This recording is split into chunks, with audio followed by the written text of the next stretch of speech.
Hello everyone, welcome to Ravi Aditi classes. आज की इस वीडियो में जो हमारी 1000 हिस्ट्री क्वेश्चन की सीरीज चल रही है उसका पार्ट 3 आज इस वीडियो में कवर करेंगे। अगर आप किसी भी एग्जाम की तैयारी कर रहे हैं तो ये वीडियो आपके एग्जाम्स के लिए काफ़ी ज़्यादा यूजफुल रहने वाली है।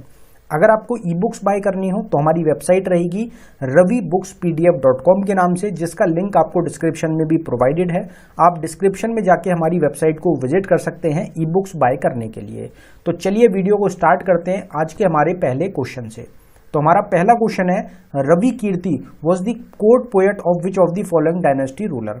तो रवि कीर्ति किस वंश के शासक के दरबारी कवि थे? तो इसमें हमारा करेक्ट आंसर हो जाएगा चालुक्य डायनेस्टी। तो चालुक्य डायनेस्टी के रूलर रहेंगे जिनके क्या थे, कोर्ट पोएट थे रवि कीर्ति। अब यहाँ पे कोर्ट पोएट की बात करी गई है तो कुछ इंपॉर्टेंट कोर्ट पोएट्स को कवर करते हैं। बाना भट्ट एग्जाम में बहुत ज्यादा पूछे जाते हैं, किसके कोर्ट पोएट थे? तो ये हर्षवर्धन के कोर्ट पोएट थे। और हर्ष चरित्र जो बायोग्राफी है हर्षवर्धन की, वो भी बाना भट्ट के द्वारा ही लिखी गई है। कालिदास कोर्ट पोएट रहेंगे विक्रमादित्य के। चंद बरदई थे पृथ्वीराज चौहान के। भावभूति आपके क्या रहेंगे, court poet king Yashovarman Kannauj के जो थे आपके। श्री पोना रहेंगे राष्ट्रकूटा डायनेस्टी के किंग रहेंगे कृष्णा थर्ड, उनके कोर्ट पोएट थे। अमीर खुसरो अलाउद्दीन खिलजी के रहेंगे, लेकिन ये साथ में 7 रूलर्स और रहेंगे दिल्ली सल्तनत के जिनके कोर्ट पोएट के रूप में ये आपके संबंधित भी रहे थे। परमानंद की अगर बात करी जाए तो ये शिवाजी के कोर्ट पोएट थे। राघवांका थे होयसला किंग के। रवि कीर्ति जो हमारा क्वेश्चन था ये पुलकेशी सेकंड जो कि आपके चालुक्य डायनेस्टी के रूलर थे, तो उनके कोर्ट पोएट थे। फिर अगला क्वेश्चन हमारा जो रहेगा वो रहेगा जयमकोंडाकर जो थे ये कुलोटुंगु जो थे चोला डायनेस्टी के रूलर, उनके कोर्ट पोएट थे। और तिरुमल्यार रहेंगे किंग वोदियार के। तो ये सब हमारे कुछ इंपॉर्टेंट कोर्ट पोएट्स रहेंगे जो आपके एग्जाम्स में पूछे जाते हैं। अगला क्वेश्चन है, what was the age in years of the revolutionary Bhagat Singh when he was hanged till death. तो क्रांतिकारी जो थे भगत सिंह, उनकी कितनी उम्र थी जब उनको फांसी पर लटकाया गया था? तो इसमें हमारा 23 इस क्वेश्चन का करेक्ट आंसर हो जाएगा। 23 साल की उम्र पे शहीद हो गए थे भगत सिंह। और इनको शहीद इसीलिए बोला जाता है क्योंकि इनको ये जो थे ये शहीद हो गए थे, इनको फांसी पे लटका दिया गया था 23 साल की उम्र में। What was the first name of the Mughal emperor Babur. तो मुगल एम्पायर जो रहेगा बादशाह रहेगा बाबर, जिसने मुगल एम्पायर को स्टैब्लिश किया था। बाबर के द्वारा मुगल एम्पायर को स्टैब्लिश किया गया था 1526 में लोधी एम्पायर को खत्म करके। तो बाबर का पहला नाम क्या था, फर्स्ट नेम क्या था? तो वो था जहीरुद्दीन बाबर नाम रहेगा बाबर का। What was the duration of the second 5-year plan? दूसरी जो पंचवर्षीय योजना थी उसकी अवधि क्या थी? तो वो रहेगी 1956 से 1961 तक। अगर सेकंड 5-year प्लान की बात करी जाए तो इसका मॉडल आपसे पूछा जाता है कौन से मॉडल पे बेस था, तो ये पीसी महालनोबिस मॉडल पे बेस रहेगा। इसका एम क्या था? तो इंडस्ट्रियल डेवलपमेंट एम था। टारगेट ग्रोथ रेट रखा गया था 4.5% का, और अचीव जो करा गया था वो 4.27% का किया गया था। तो ये एक अनसक्सेसफुल हमारा क्या रहा था, 5-year प्लान रहा था। इसमें 24% पब्लिक सेक्टर एक्सपेंडिचर किया गया था हैवी इंडस्ट्रीज पे, और जो 28% रहेगा अमाउंट का वो ट्रैफिक और कम्युनिकेशन पे इन्वेस्ट किया गया था। अब इसमें जो एम रखा गया था वो इंडस्ट्रियल डेवलपमेंट पे एम रखा गया था। तो इस टाइम पे कुछ इंडस्ट्रीज सेटअप करी गई थी जिसमें हमारा भिलई, रुरकीला और दुर्गापुर स्टील प्लांट आपके इस्टेब्लिश किए गए थे। यहाँ पे इंडिया ने क्या किया था, एक मिक्स्ड इकोनॉमी की तरफ कदम बढ़ाया था। इस चीज को आप ध्यान रखें। अगला क्वेश्चन है, in which of the following sessions of the Indian National Congress did George Yule became the president in 1888। तो 1888 का जो सेशन हुआ था इंडियन नेशनल कांग्रेस का, उस टाइम पे जॉर्ज जुले क्या थे, प्रेसिडेंट थे आईएनसी के। वो कहां पे हुआ था, सेशन कौन सा रहेगा? तो इसमें हमारा करेक्ट आंसर हो जाएगा इलाहाबाद सेशन। इलाहाबाद की अगर बात करी जाए, उत्तर प्रदेश की एक जगह रहेगी, इलाहाबाद का नाम बदल दिया गया है। अब इलाहाबाद को प्रयागराज के नाम से जाना जाता है। तो इस चीज को भी आप ध्यान रखें। और जॉर्ज यूले जो है कौन से नंबर के प्रेसिडेंट थे इंडियन नेशनल कांग्रेस के? तो 1885 में आपका एस्टेब्लिश हुआ था इंडियन नेशनल कांग्रेस। तो 1885 में 6 में 7, 8, तो ये आपके 4th नंबर के क्या रहेंगे, इंडियन नेशनल कांग्रेस के प्रेसिडेंट थे। पहले जो प्रेसिडेंट थे वो कौन थे? तो वो थे उमेश चंद्र बनर्जी। पहले मुस्लिम प्रेसिडेंट कौन थे? तो वो रहेंगे आपके बदरुद्दीन तैयब जी। और एग्जाम में बहुत बार पूछे जाते हैं। महात्मा गांधी पूछे जाते हैं आपसे, तो महात्मा गांधी कब थे प्रेसिडेंट, तो वो थे 1924 में। फिर आपकी सरोजिनी नायडू कब थी, तो वो 1925 में थी। तो ईयर्स जो रहेंगे आपके इंडियन नेशनल कांग्रेस के प्रेसिडेंट्स के, वो सभी के आपको याद रखने हैं। हमने पिछली जो वीडियो कवर करी थी, जो फर्स्ट पार्ट कवर करा था, उसमें इंडियन नेशनल कांग्रेस से रिलेटेड इंफॉर्मेशन को भी डिस्कस किया था। अगला क्वेश्चन है, in which of the following year was the civil disobedience campaign completely seized.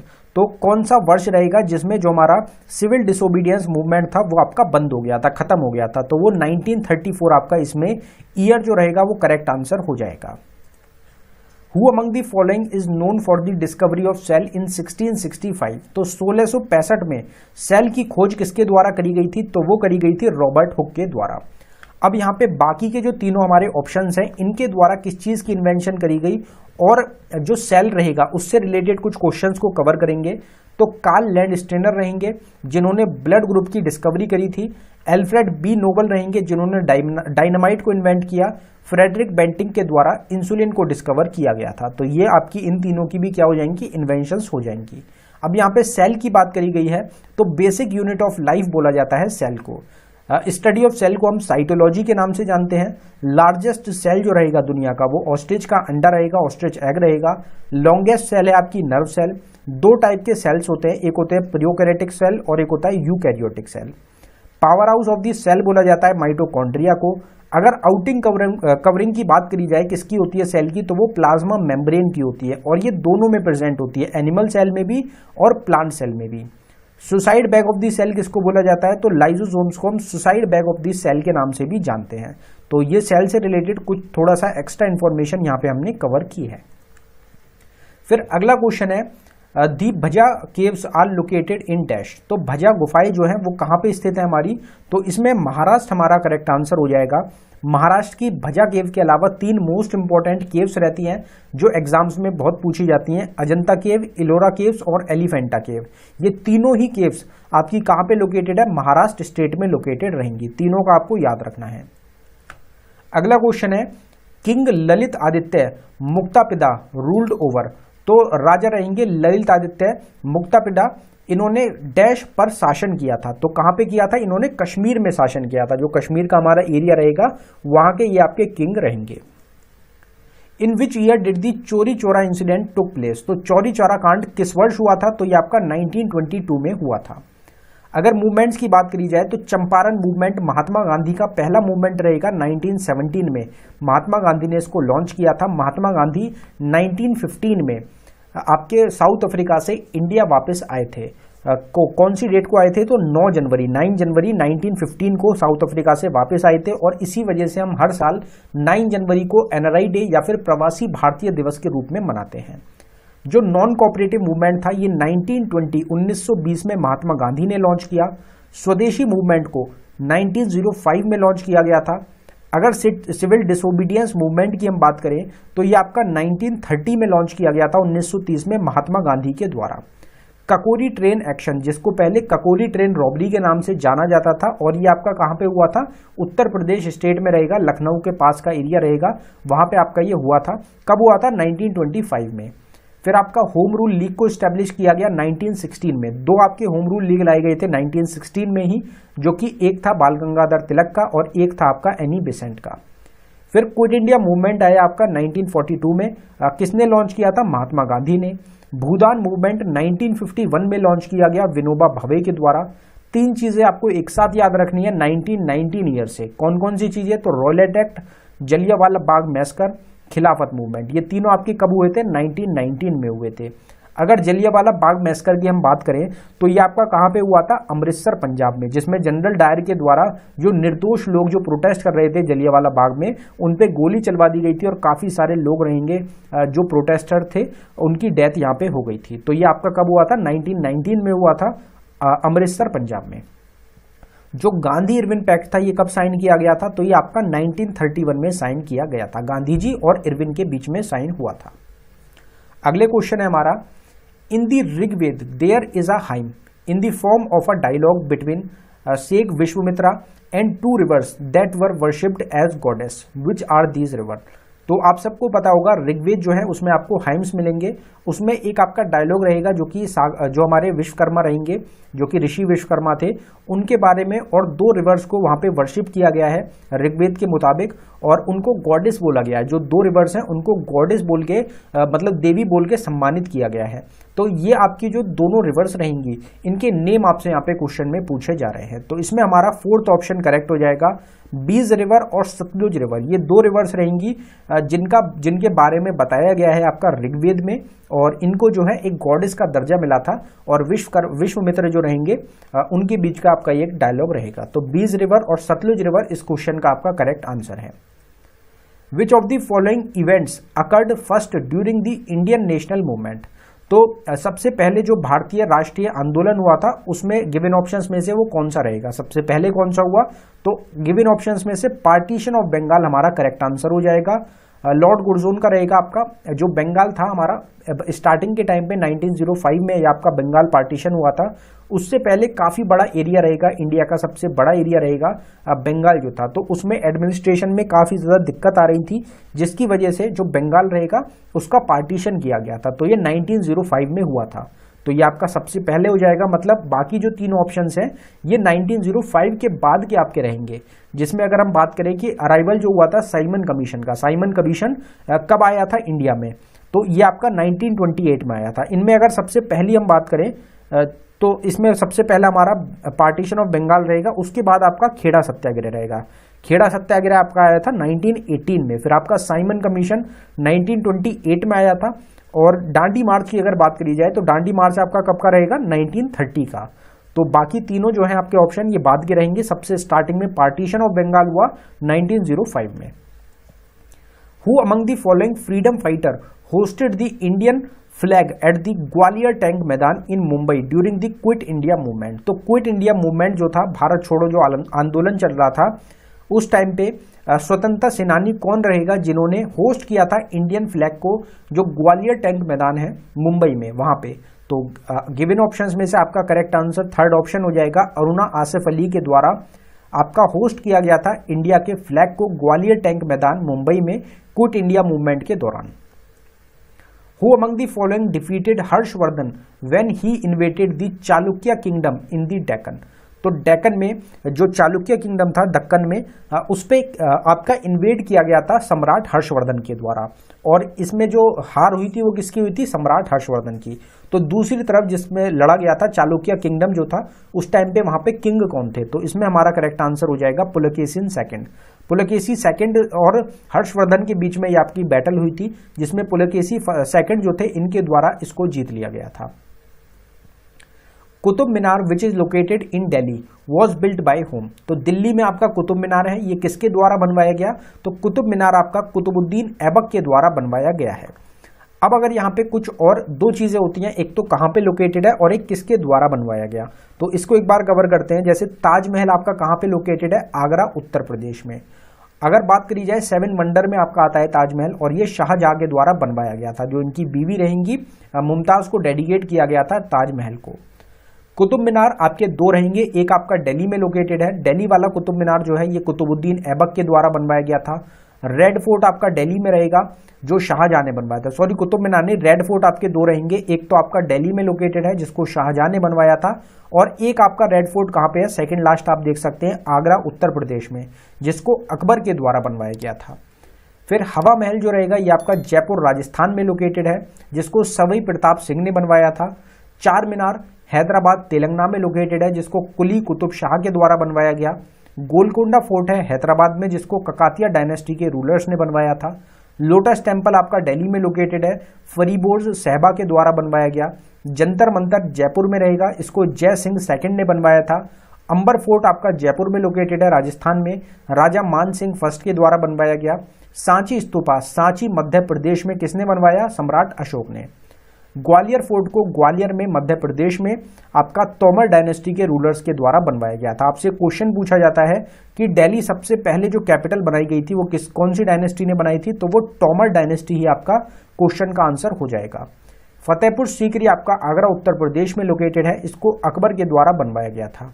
Red fort भी आपका आगरा में अकबर ने बनवाया। रानी की वाव आपका पतन गुजरात में लोकेटेड रहेगा, इसको क्वीन उदयमती के द्वारा बनवाया गया था। तो ये कुछ इंपॉर्टेंट हमारे फेमस साइट्स हो जाएंगी जो आपको एग्जाम्स के लिए याद रखनी है। अगला क्वेश्चन है the foundation of the Mauryan empire was laid by. तो मौर्यन एम्पायर की जो नींव रखी गई थी वो किसके द्वारा रखी गई थी? आपसे फाउंडर पूछे जा रहे हैं मौर्यन एम्पायर के, तो आप सबको पता है चंद्रगुप्त मौर्य फाउंडर रहेंगे आपके किसके? मौर्यन एम्पायर के। जो नंदा डायनेस्टी के रूलर थे उनको खत्म कर दिया गया था, नंदा डायनेस्टी को एंड कर दिया गया था और आपकी मौर्यन जो एम्पायर था उसको एस्टैब्लिश किया गया था चंद्रगुप्त मौर्य के द्वारा। और जो चाणक्य रहेंगे, कौटिल्य रहेंगे, विष्णुगुप्त रहेंगे, वो इनके साथ रहेंगे। आप सबको पता है चाणक्य जो थे वो चंद्रगुप्त मौर्य के साथ रहे थे और उन्होंने ही जीत दिलाने में काफी बड़ा योगदान भी रहेगा चंद्रगुप्त मौर्य के जीत में चाणक्य का। अगला क्वेश्चन देखते हैं, Raja Raja first considered the most powerful Chola ruler became king in dash. तो सबसे शक्तिशाली जो चोला शासक थे राजा फर्स्ट, ये कब बने थे, राजा कब बने थे? तो इसमें हमारा करेक्ट आंसर 985 हमारा हो जाएगा। Meghdoot was written by which poet of ancient India. तो मेघदूत किसके द्वारा लिखी गई है, कवि कौन है? तो इसमें हमारा करेक्ट आंसर कालिदास हो जाएगा। हमने फर्स्ट पॉइंट में ही कवर किया था कि कालिदास की एक बुक रहेगी आपकी जिसका टाइटल रहेगा Meghdoot. Who said the following words, सरफरोशी की तमन्ना अब हमारे दिल में है, देखना है जोर कितना बाजुए कातिल में है। तो ये जो स्लोगन दिया गया था ये वर्ड्स किसके द्वारा कहे गए थे कि सरफरोशी की तमन्ना अब हमारे दिल में है, देखना है जोर कितना बाजुए कातिल में है, ये किसने कहा था? तो ये आपका राम प्रसाद बिस्मिल्ला के द्वारा कहा गया था। अब अगर हम यहाँ पे बात करें कि और जो कुछ इंपॉर्टेंट स्लोगन्स हैं जो आपके एग्जाम्स में बन सकते हैं उनको एक बार देखते हैं। तो इनकलाब जिंदाबाद का जो स्लोगन रहेगा ये किसने दिया था? ये मौलाना हजरत मोहानी का रहेगा। लेकिन इसको फेमस किसने किया था? तो भगत सिंह के द्वारा इसको फेमस किया गया था। करो या मरो का जो स्लोगन दिया था ये महात्मा गांधी का रहेगा। सारे जहां से अच्छा हिंदुस्तान हमारा, ये स्लोगन था मोहम्मद इकबाल का। वंदे मातरम रहेगा बंकिम चंद्र चटर्जी, इनको बंकिम चंद्र चट्टोपाध्याय के नाम से भी जाना जाता है। सत्यमेव जयते का स्लोगन दिया था पंडित मदन मोहन मालवीय ने। स्वराज मेरा जन्मसिद्ध अधिकार है और मैं इसको लेकर रहूंगा। Swaraj is my birth right and I shall have it, ये जो स्लोगन था ये आपका बाल गंगाधर तिलक का रहेगा। आराम हराम है ये जवाहरलाल नेहरू का रहेगा। खून से खेलेंगे होली गर वतन मुश्किल में है, यह अशफाकुल्ला खान का स्लोगन था। तुम मुझे खून दो मैं तुम्हें आज़ादी दूंगा, सुभाष चंद्र बोस का स्लोगन रहेगा। और जो हमारा क्वेश्चन था सरफरोशी की तमन्ना अब हमारे दिल में है, देखना है जोर कितना बाजुए कातिल में है, ये राम प्रसाद बिस्मिल्ला का स्लोगन हो जाएगा। तो ये सब हमारे कुछ इंपॉर्टेंट स्लोगन्स हैं जो आपको याद रखने हैं। एग्जाम्स में स्लोगन आपके 2023 के एग्जाम्स में काफ़ी बार देखने को मिले हैं। अगला क्वेश्चन है विच of the following Harappan town was located on Qadir बेत इन द रन ऑफ कुछ and was divided into 3 parts. तो कौन सी हरप्पा टाउन रहेगा आपका? हरप्पा सिटी रहेगी जो कि आपकी कदिर बेट जो कि आपका रन ऑफ कुछ में रहेगा, गुजरात में आ गया। तो गिवन ऑप्शंस में से गुजरात से आप याद रख सकते हैं। फिर वो आपका 3 पार्ट में डिवाइड हुआ था, तो वो आपका कौन सा हो जाएगा? धोलावीरा। वाटर मैनेजमेंट के लिए धोलावीरा को जाना जाता है और ये आपका एक पार्ट रहेगा रन ऑफ कुछ का और इसको 3 हिस्सों में इसको डिवाइड किया गया था। इन 1929 under the presidency of dash the Lahore Congress formalised the demand of पूर्ण स्वराज। तो ये क्वेश्चन भी हमने फर्स्ट जो हमारा पार्ट रहेगा उसमें कवर किया था कि जो स्वराज की जो पहली डिमांड करी गई थी, पूर्ण स्वराज की जो डिमांड रखी गई थी इंडियन नेशनल कांग्रेस में, वो आपका लाहौर सेशन रहेगा 1929 और 1930 का। तो उस टाइम पे प्रेसिडेंट कौन थे? इंडियन नेशनल कांग्रेस के। तो आपका करेक्ट आंसर हो जाएगा इंडिया के जो पहले प्रधानमंत्री थे जवाहरलाल नेहरू। जवाहरलाल नेहरू 1929 में भी और 1930 में भी आपके प्रेसिडेंट थे लाहौर सेशन ऑफ 1929-30 के पूर्ण स्वराज की डिमांड के टाइम पे। इन Kheda Gujarat Patidar peasants organised non violent campaign against which of the following demand of the British.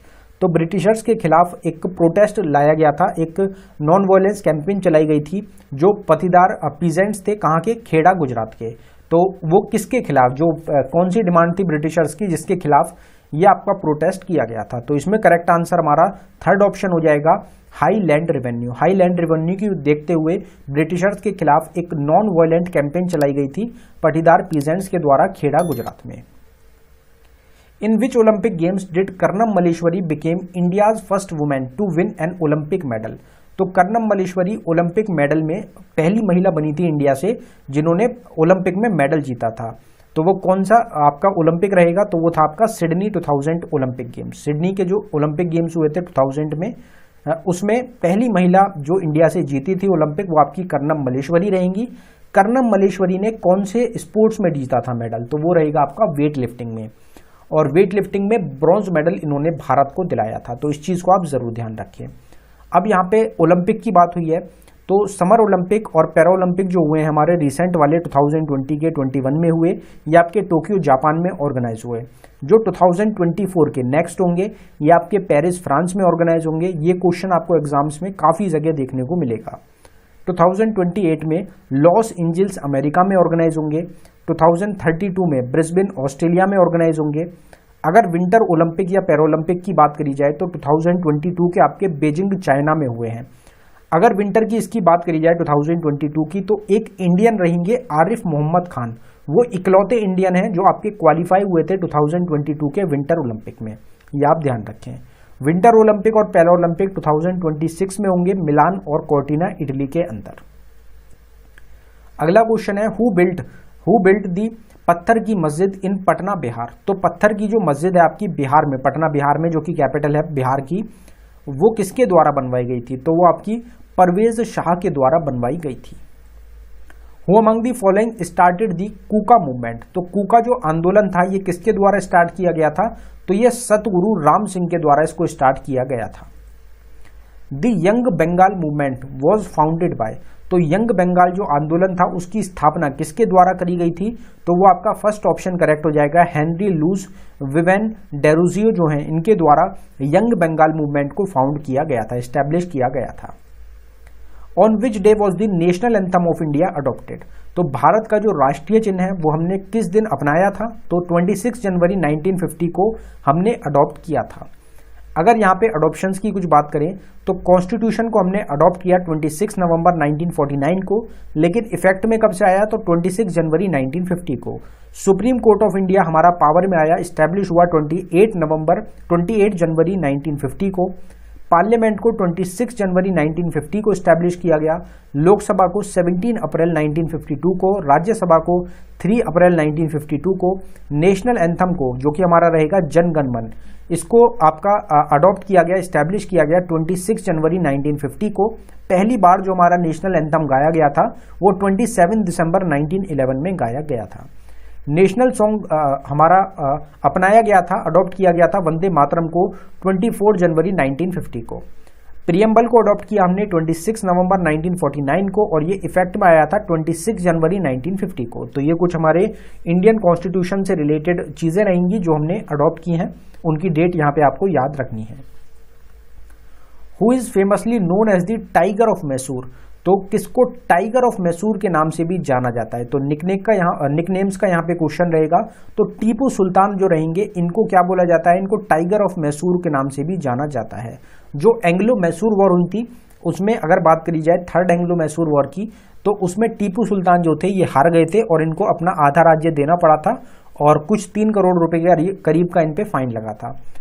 फिर जो उसके अगला हुआ था फोर्थ एंग्लो मैसूर वॉर जो हुआ था उसमें डेथ हो गई थी टीपू सुल्तान की। तो आपसे एग्जाम में क्वेश्चन भी पूछा जाता है कि कौन सा एंग्लो मैसूर वॉर रहेगा जिसमें डेथ हुई थी टीपू सुल्तान की। तो उसमें काफी लोग थर्ड वाले जो एंग्लो मैसूर वॉर है उसको टिक कर आते हैं। तो आप याद रखें कि थर्ड वाला जो था वो हारे थे टीपू सुल्तान और फोर्थ वाले में डेथ हुई थी। In 1757 dash lead the company army against Siraj-ud-Daulah at Plassey. तो प्लासी का जो युद्ध हुआ था, बैटल ऑफ प्लासी जो लड़ी गई थी 1757 में, उसमें एक तरफ तो मुगल एम्परर थे सिराजुद्दौला और दूसरी तरफ थी आपकी ब्रिटिश ईस्ट इंडिया कंपनी। तो ब्रिटिश ईस्ट इंडिया कंपनी को लीड कौन कर रहा था, और ये क्वेश्चन आपके एग्जाम्स में बहुत बार रिपीट हुआ है। तो इसमें हमारा रॉबर्ट क्लिव करेक्ट आंसर इस क्वेश्चन का हो जाएगा। और ईस्ट इंडिया कंपनी के ही द्वारा ये जो बैटल था, ये जो वॉर था, इसको जीता गया था बैटल ऑफ प्लासी को। कब हुआ था आपसे ईयर पूछा जाता है 1757 में। किस किस के बीच में हुआ, तो Robert Clive British east India company से और सिराजुद्दौला मुगल एम्पायर से, इन दोनों के बीच में ये आपका बैटल लड़ा गया था। अगला क्वेश्चन है in 1809 lord dash signed the Amritsar treaty with Maharaja Ranjit Singh. तो 1809 में आपकी एक ट्रीटी साइन करी गई थी जो कि रहेगी अमृतसर की ट्रीटी, अमृतसर ट्रीटी। ये आपकी महाराजा रंजीत सिंह और किसके बीच में साइन करी गई थी? तो इसमें हमारा करेक्ट आंसर हो जाएगा चार्ल्स टी मेटकेल्फ। चार्ल्स टी मेटकेल्फ और महाराजा रंजीत सिंह के बीच में साइन हुआ था आपका अमृतसर ट्रीटी 1809 में। तो ट्रीटीज जो हैं वो भी आप याद रखें। बाकी कुछ और इंपॉर्टेंट ट्रीटी जो हैं उनको हम आगे अपनी इस सीरीज में जरूर कवर करेंगे। हर टॉपिक को हम कवर करने की कोशिश कर रहे हैं। तो कुछ एक्ट्स रहेंगे हमारे, उनको हम डालेंगे आगे वीडियोस में, कुछ ट्रीटीज रहेंगी उनको भी कवर करेंगे। हर तरीके से जो पूरा टॉपिक है हिस्ट्री का वो हम आपको इस सीरीज में कवर करा देंगे।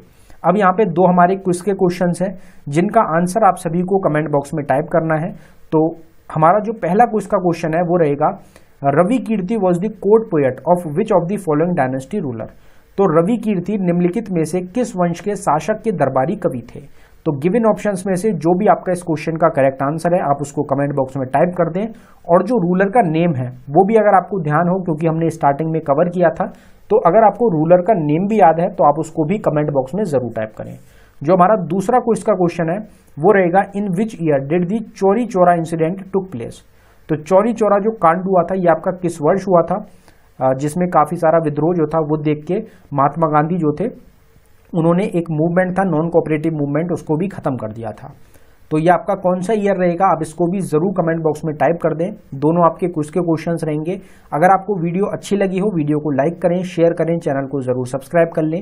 अगर आपको ई बुक्स बाय करनी हो तो ई बुक्स के लिए हमारी एक सेपरेट वेबसाइट रहेगी ravibookspdf.com के नाम से, जिसका लिंक आपको डिस्क्रिप्शन में भी प्रोवाइड कराया गया है। तो आप डिस्क्रिप्शन में जाके हमारी वेबसाइट को एक बार जरूर चेकआउट कर लें। अगर आपको ई बुक बाय करनी हो या फिर आपको कोई ई बुक पसंद आए तो आप उसको एक बार जरूर चेकआउट कर लें। आप उसको बाय कर सकते हैं डायरेक्टली, वेबसाइट पे आप बाय कर सकते हैं डायरेक्टली जाके। धन्यवाद।